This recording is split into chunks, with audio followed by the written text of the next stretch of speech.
नमस्कार, स्वागत है आपका कमोडिटी निवेश में, जहां हम आपके कमोडिटी से जुड़े हुए तमाम सवालों के जवाब देते हैं और साथ ही आपको सबसे पहले सवाल पूछने का तरीका बता देते हैं। आप हमारे नंबर 9136934058 पर अपने सवाल हमें व्हाट्सएप करें। अगले आधे घंटे तक आपके सभी सवालों के जवाब हम देने की कोशिश करेंगे। अगर कोई सवाल छूट जाता है तो अगले दिन इसी शो में आपके सवाल शामिल करेंगे। आप हमारे social media page Facebook, WhatsApp, Twitter और इंस्टाग्राम पर भी जाकर अपने सवाल हमें भेज सकते हैं। आपके सवाल वहां से भी लिए जाएंगे। तो चलिए आगे बढ़ते हैं और अपने गेस्ट से परिचय करवा दें जो आपको आपके सवालों के आज जवाब देने के लिए हमारे साथ मौजूद हैं। राजीव कपूर जी हैं ट्रस्ट लाइन से, बिटूपन मजुमदार हैं टेक्निकल एनालिस्ट हैं, और साथ ही अनुज गुप्ता है IIFL सिक्योरिटीज से। आप तीनों ही मेहमानों का स्वागत है। लेकिन सबसे पहले एक बड़ी खबर है, उसका अपडेट आपको दे दूं। खबर ये आ रही कि तुअर उड़द इंपोर्ट की जो समय सीमा थी, जो 30 जून तक जिसकी मियाद खत्म हो रही थी, उस समय सीमा को अब बढ़ाने की तैयारी सरकार कर रही है। सूत्रों के हवाले से ये हमें खबर मिल रही है। अब खबर यह है कि कम उत्पादन की वजह से एक्सटेंशन देने की तैयारी चल रही है। अतिरिक्त तुअर इंपोर्ट की भी सरकार की योजना है। ये एक एक्सक्लूसिव खबर हमें सूत्रों के मुताबिक मिल रही है। नैफेड को MSP पर दलहन खरीद के भी निर्देश दिए गए हैं, ऐसे भी हमारे सोर्सेज बता रहे हैं। साथ ही चने की खरीद के निर्देश MP में भी जारी किए गए हैं और वहां पर भी खरीद की जाएंगी, क्योंकि सरकार का बफर स्टॉक अब काफी कम हो गया है और सरकार चाह रही है कि अपने बफर स्टॉक को कैसे बढ़ाया जाए। इसलिए सरकार नई खरीद की तैयारी कर रही है, क्योंकि 90% स्टॉक सरकार के चने के बिक चुके हैं नैफेड के, इसलिए अब नई खरीद की योजना सरकार बना रही है। और इसके अलावा इंपोर्ट के जरिए सरकार की कोशिश यही है कि घरेलू बाजार में दलहन की सप्लाई बढ़ाई जाए ताकि कीमतों को काबू में किया जा सके। और ये हमारे सोर्सेज बता रहे हैं। इस पर बात करने के लिए हमारे साथ सुरेश अग्रवाल साहब हैं, जो दाल मिल एसोसिएशन के प्रेसिडेंट है। सर, स्वागत है आपका। सर, सरकार अब तुअर उड़द इंपोर्ट की जो समय सीमा थी 30 जून, उसे बढ़ाकर 30 सितंबर तक करने की तैयारी कर रही है, सोर्सेज बता रहे हैं। आपके पास क्या अपडेट है सर? हेलो जी सुरेश जी, बताइए। हाँ बताइए, आप क्या पूछ रहे हैं?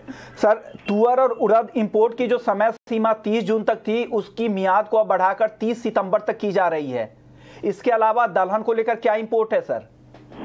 देखिए, तुअर उड़द अभी हम भारत सरकार ने मूंग को प्रतिबंधित किया है कि जो वर्तमान में 150 देश से मूंग आ रहा है, उसमें नया आदेश आज से 4 दिन पहले निकाला था और उससे उसको प्रतिबंधित किया है कि आगामी आदेश के तहत मूंग नहीं आएगा। तुअर के संबंध में भारत सरकार ने अनेक देशों से समझौते कर रखे हैं। म्यांमार, जिम्बाब्वे, मलावी और साउथ अफ्रीका के अनेक देश कंट्रियों से समझौते किए हैं। उसके तहत तुअर अभी व्यापारी भी मंगा रहा है, कंपनियां भी मंगा रही है और भारत सरकार भी मंगा रही है। अब सरकार ने पिछले 3-4 महीने में बार बार म्याद बढ़ाई है। पहले 31/10 की थी, फिर उसको बढ़ा के जनवरी की थी, फिर मार्च किया है। तो हर 3-3 महीने में सरकार म्याद बढ़ा रही है। तो ये सरकार को निर्भर करता है। अगर सरकार ज्यादा म्याद बढ़ाएगी तो हिंदुस्तान के किसान का और व्यापारी का नुकसान होगा। तो सरकार को तुअर और उड़द की म्याद को बढ़ाना नहीं चाहिए। ओके सर, अगर दाम बढ़ेंगे तो कंज्यूमर के हक में तो फैसला लेना ही पड़ेगा, और किसान भी एक तरह से कंज्यूमर है, तो इसलिए इस तरह के सरकार फैसले ले रही है। चलिए, शुक्रिया सुरेश अग्रवाल जी, आपसे आगे भी बात होगी। आपने वक्त निकाला ET नाउ स्वदेश के लिए। चलिए वापस लौटते वायदा बाजार की ओर। और एक आज हमने बात की थी आज केडिया इकोनॉमिक्स के फाउंडर और CEO सुशील केडिया जी से। उनसे गोल्ड और क्रूड का आउटलुक जानना चाहा कि आगे गोल्ड और क्रूड का मार्केट किस तरह का रह सकता है। और लेकिन उनके जो बाइट थे, जो उन्होंने बयान दिए, वो काफ़ी चौंकाने वाले। उनको लगता है कि गोल्ड यहाँ से काफ़ी नीचे की ओर आ सकता है। उनके मुताबिक 20% भी भाव गिर सकते हैं। आइए सुन लेते हैं कि उन्होंने क्या कहा। गोल्ड मुझे लगता है यहाँ से $200 कल के टॉप से नीचे जाने की चाल शुरू हो चुकी है, और 1680 पे भी अगर गोल्ड नहीं पलट पाया नीचे से तो 1480 भी जा सकता है। तो 1880 से 1480 की यात्रा में आप करीब 22-23% अगर गोल्ड लुढ़क सकता है। तो दो बातें हैं कि या तो सभी एसेट्स लुढ़केंगे इसलिए गोल्ड लुढ़क रहा है, या गोल्ड के अंदर कोई रिस्क ऑफ वाली कोई विशेषता नहीं है। तो गोल्ड एक और अजीब बात है, जब 7.5% का इन्फ्लेशन का आंकड़ा पिछले बृहस्पतिवार को अमेरिका में आया, तो क्या गोल्ड की चार्ट जो एकदम गहरे करेक्शन की तरफ बनी हुई है और उस तरफ लुढ़कने ही वाली है, तो क्या गोल्ड के ट्रेडर्स इस धारणा पे बैठे हैं कि ये इन्फ्लेशन एक ट्रांजिटरी फिनोमिना है? ये प्रश्न हम सबके लिए ज्यादा इंपॉर्टेंट होगा। और क्रूड पे अगर आए तो क्रूड ने ऑलरेडी एक अपनी जो पिछले साल 2020 में जो -$10 का रातों रात एक तमाशा हुआ था 9X डिलीवरी पे, उस गंदे से भद्दे से एक बॉटम से जो क्रूड की लगातार 1.5 साल की जो यात्रा चली है, 1.25 साल की, मुझे लगता है उस लेवल का एक टॉप क्रूड में जो बन रहा है। और जब भी कोई वॉर की जैसी परिस्थिति बनती है, युद्ध की परिस्थिति, कोई बड़ा डिसरप्शन आता है, तो जो शॉर्ट सेलर्स होते हैं किसी भी ट्रेडेड फ्यूचर्स कॉन्ट्रैक्ट में, क्रूड में खास करके सारे शॉर्ट साफ हो जाते हैं। तो ये और ज्यादा जब ये फाइनल कॉन्फर्मेशन रिवर्सल का आ जाएगा, ऊपर से सेल ऑफ आया है, बट एक ट्रेंड रिवर्सल के लिए मेरे को और भी थोड़ा सा इंतजार 1-2 दिन करना है। और जब नीचे का ट्रेंड रिवर्सल कंफर्म होकर डाउन ट्रेंड स्टार्ट हो जाएगा, तो मुझे लगता है बहुत रफ्तार से लौट के बने। और ये आज नहीं, आप 20-25 साल के इवेंट्स की स्टडी को कर लो चार्ट पे रख के, जब बड़ा डिसरप्शन कोई आता है, सारी शॉर्ट साफ हो जाती है, और उसके बाद जो रिवर्सल आता है बहुत गहरा होता है। तो रिस्क ऑफ की तरफ वर्ल्ड नहीं जा रहा है, आप करीब करीब ये मान सकते हैं इन दोनों चीजों से।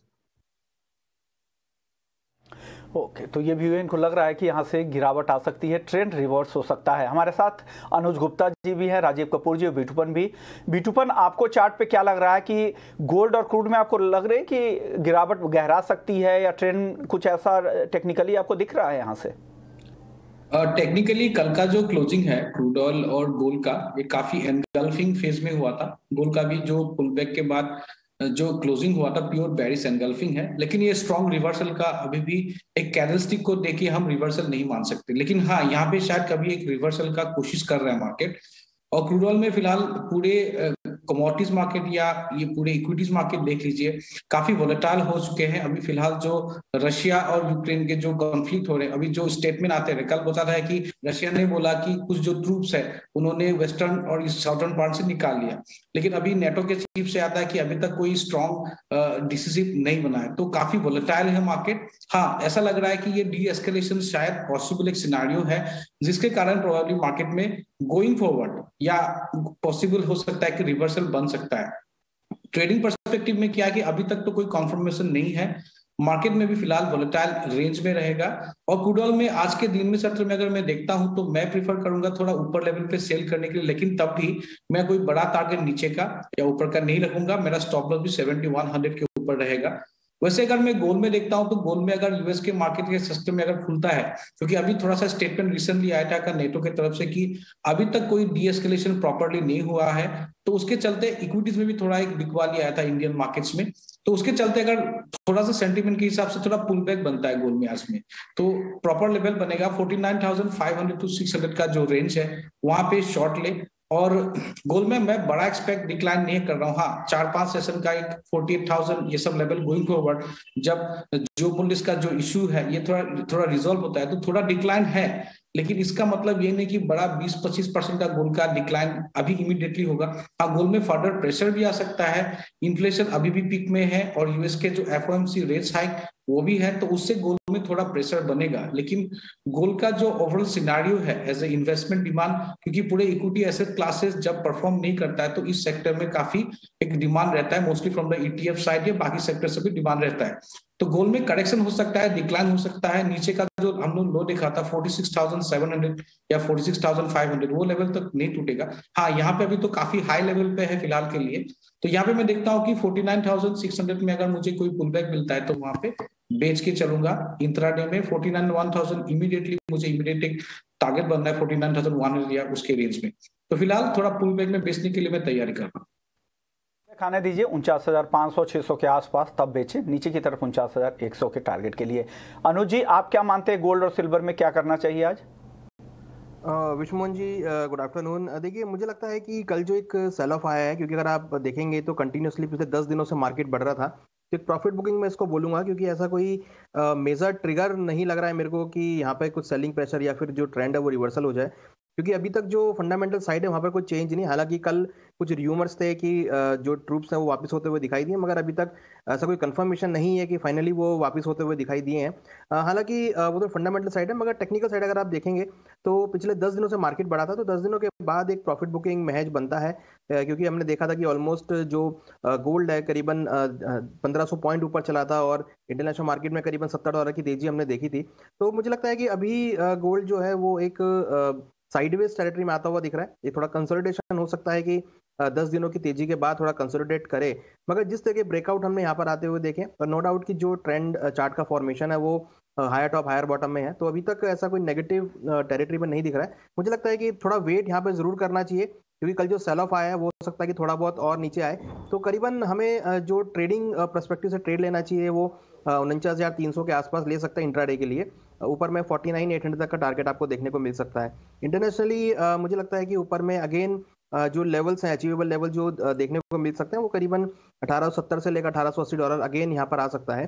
फेडरल बैंक की मीटिंग भी है और आज मिनट्स भी वगैरह भी आएंगे, तो मुझे लगता है कि मार्केट थोड़ा सा चॉपी रह सकता है, बट एक साइन जो है वो मुझे लगता है कि बाय ऑन डिप्स की स्ट्रेटेजी यहाँ पे यूज कर सकते हैं। डिप्स की स्ट्रेटजी कर सकते हैं। चलिए कुछ दर्शकों के सवाल भी ले लेते हैं। महेश हैदराबाद से हैं, सोने का आउटलुक जानना चाह रहे हैं। राजीव जी क्या सलाह देंगे इनको, महेश जी को? Good evening Vishnu ji.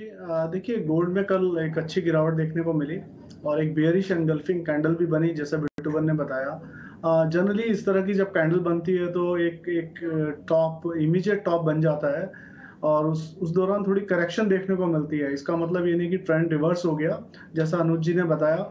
अभी trend reversal kind of scenario नहीं दिखता, बट थोड़ा सा बाजार प्रेशर में दिखता है मुझे गोल्ड का।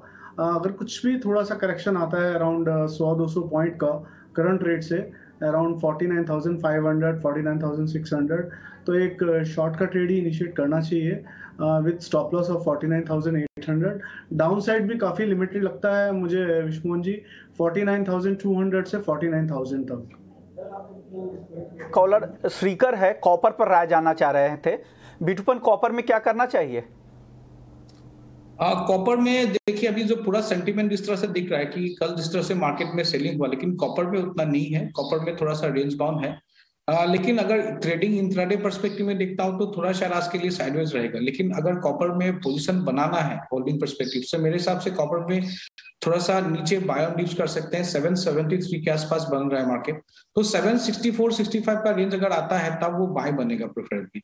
आज के दिन में ऐसा हो सकता है कि अपर लेवल से थोड़ा सेलिंग आ जाए, 778 के आसपास से थोड़ा मार्केट में सेलिंग आ जाए, तो नीचे लेवल पे अगर पोजिशनल पर्सपेक्टिव से लेना है तो 764-65 ये सब रेंज में बाय कर सकते हैं।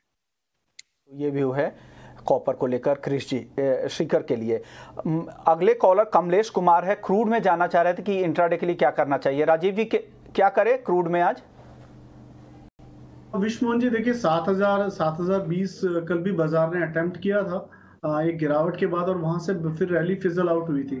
तो जब तक बाजार अब 7,030 के ऊपर नहीं सस्टेन करता है, मेरा मानना है कि जो भी उछाल है उसमें एक शॉर्ट का ट्रेड करना इनिशिएट कर सकते हैं अराउंड 69.90 पर with the stop loss of 7030। और डाउन साइड देखिए जैसा गोल्ड में लिमिटेड लग रहा है अभी, क्रूड में भी लिमिटेड ही लगता है, मतलब 6,900 के आसपास का टारगेट रखना चाहिए, क्योंकि सब कुछ जो है न्यूज ड्रिवन चल रहा है।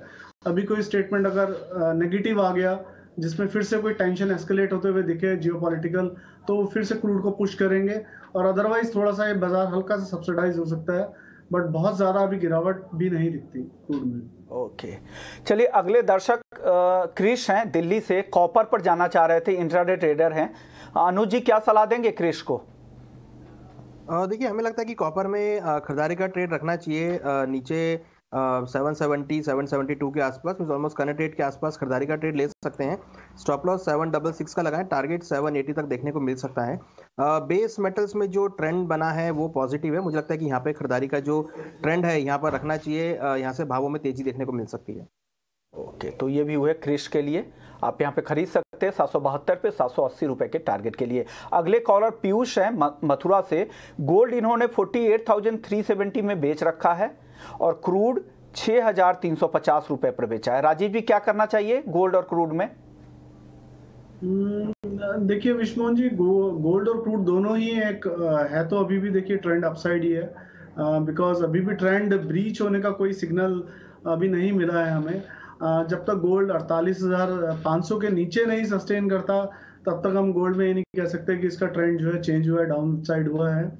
और सिमिलरली क्रूड जब तक 6500 के नीचे 2 या 3 दिन लगातार ट्रेड नहीं करता तब तक हम क्रूड में भी नहीं कह सकते कि ट्रेंड रिवर्सल हुआ है। जो भी गिरावट इन लेवल्स तक आती है गोल्ड या क्रूड दोनों में, वो एक तरह से एक मैच करेक्शन की तरह ही देखी जा सकती है। तो एडवाइस ये होगी कि या तो ये कोई कॉल से अपने आप को प्रोटेक्ट कर लें गोल्ड और क्रूड दोनों में। अदरवाइज जो करेक्शन आती है अगर 48,700 48,800 के आसपास गोल्ड आता है तो वहाँ अपनी पोजीशन को एक बार जरूर कम करें या काट लें। और सिमिलरली क्रूड में भी अगर बाजार इनको 6700 से 6600 तक नीचे में मिल जाता है तो वहाँ अपनी पोजीशन जरूर लाइट डाउन करें। चलिए अगले दर्शक हैं, किसान हैं, दीपक भानुशाली हैं कच्छ गुजरात से। वो जानना चाह रहे थे कि इनके पास 10 टन ग्वार सीड है और 40 टन कैस्टर है, फिजिकल में क्या करना चाहिए? अनुज जी क्या सलाह देंगे इनको? देखिए कैस्टर मुझे लगता है कि ये इनको होल्ड करना चाहिए, क्योंकि जिस तरीके के यहाँ पर हमने हाईएस्ट बनते हुए देखे हैं और फंडामेंटल जो है वो अभी भी सपोर्टिव है, तो ये कैस्टर को होल्ड कर सकते हैं। ऊपर हमें लगता है कि 7,100 7,200 तक के लेवल देखने को मिल सकते हैं। वहीं ग्वार के अंदर भी मुझे लगता है कि इनको कैरी करना चाहिए। यहाँ पर एक्सपेक्ट कर रहे हैं कि अगेन 6,400 तक के लेवल आपको ग्वार में देखे जा सकते हैं। तो दोनों ही पोजीशन में हमें लगता है कि इनको होल्ड करके चलना चाहिए। दोनों ही पोजीशन को आप होल्ड करके जा सकते हैं। ये है दीपक जी के लिए सलाह अनुज जी की तरफ से। अगले कॉलर किशन है नासिक से, ग्वार सीड और कॉटन केक पर राय जानना चाह रहे थे। राजीव जी क्या सलाह देंगे ग्वार और कॉटन केक पर?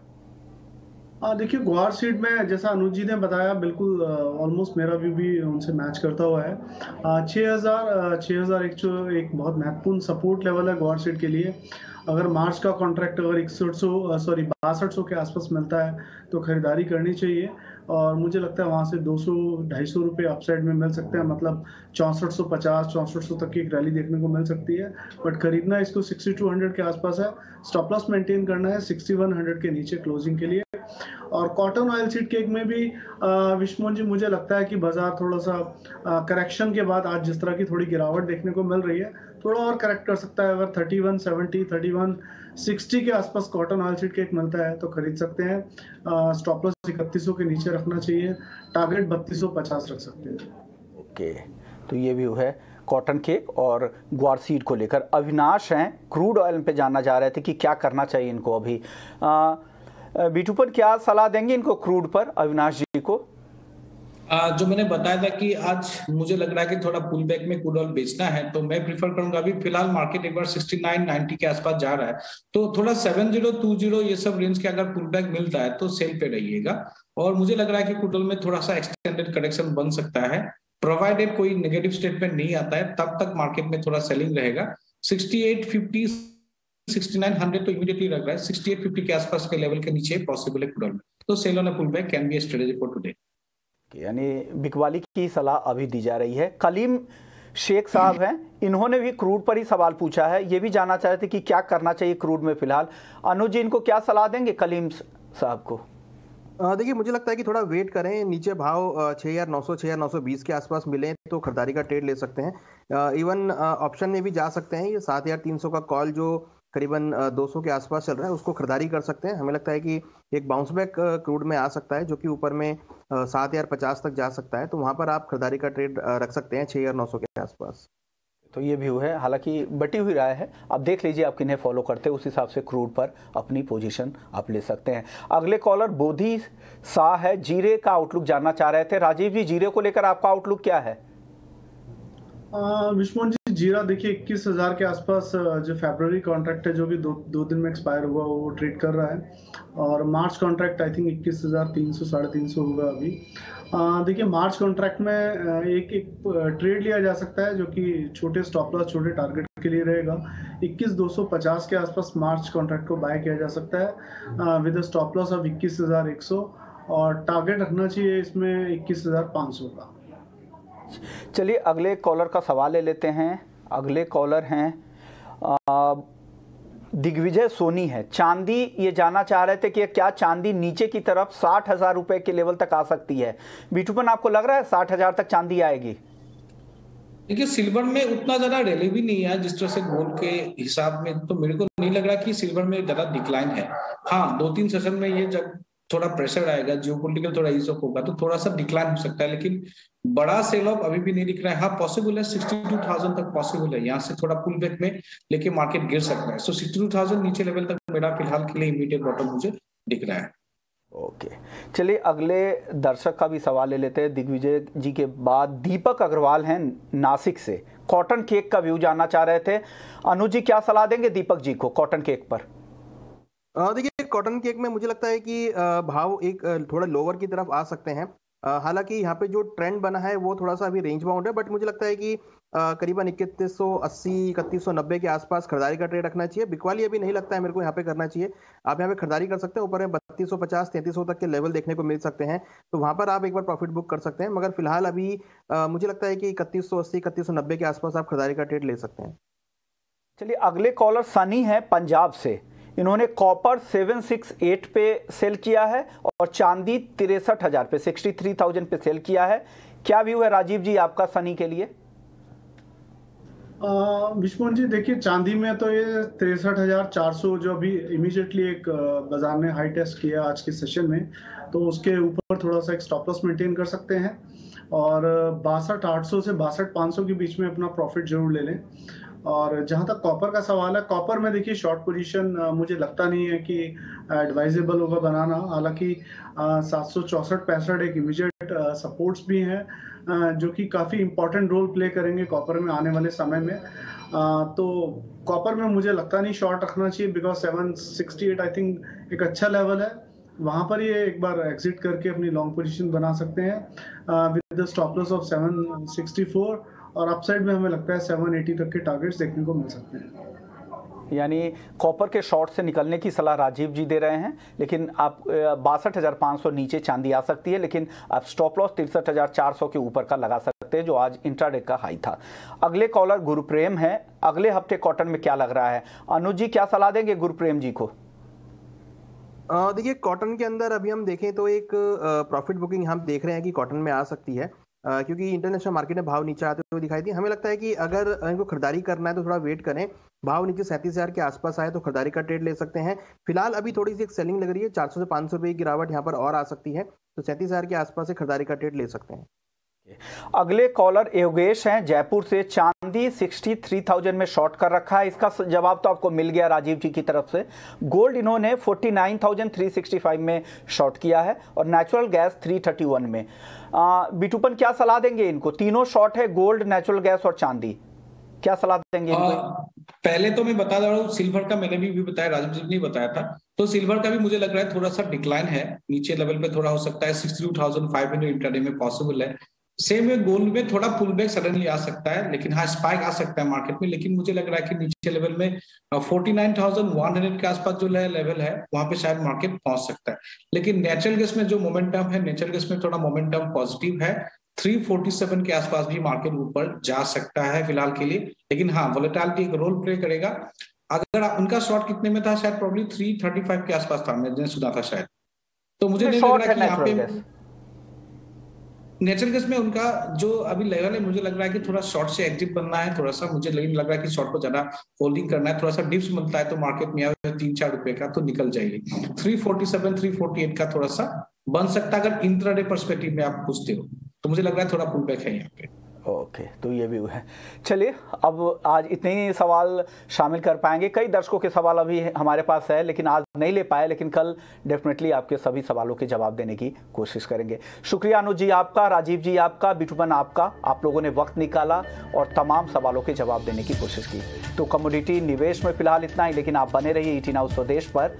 ब्रेक के बाद आपके लिए देश दुनिया की तमाम बड़ी खबरें होंगी स्वदेश खबर में। नमस्कार।